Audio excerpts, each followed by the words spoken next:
Je me suis battue déjà pour que ce texte puisse être inscrit, pour qu'on puisse en finir l'examen, comme vous le savez, à l'Assemblée nationale, puisqu'il a été victime de la dissolution. Nous avons réussi ici à le voter. Je rappelle qu'à l'Assemblée nationale, il a été voté très largement, plus d'une centaine de voix d'écart entre le vote pour et le vote contre. Le Sénat l'a enfin examiné. Il y a manifestement un rejet de l'ouverture de l'aide active à mourir. Moi, je le regrette profondément. C'est une attente très forte de nos compatriotes et un nouveau droit qui doit s'ouvrir.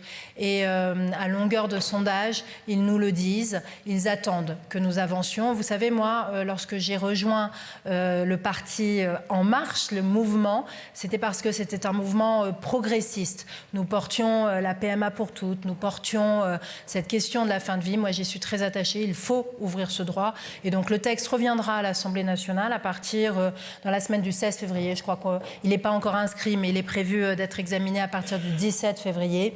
Et je compte bien, en fait, si le texte est rejeté au Sénat, eh bien, c'est le texte de l'Assemblée nationale qui reviendra et qui sera mis sur la table. Mais moi, je ne doute pas que les parlementaires continueront à affirmer leur souhait d'ouvrir ce nouveau droit. C'est important, c'est un texte attendu.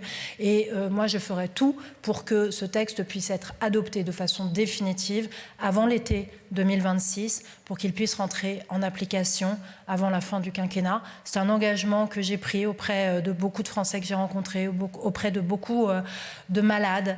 C'est une loi de liberté, c'est une loi de respect. Et donc, je mettrai toutes mes forces dans cette bataille pour que ce droit soit ouvert pour nos compatriotes.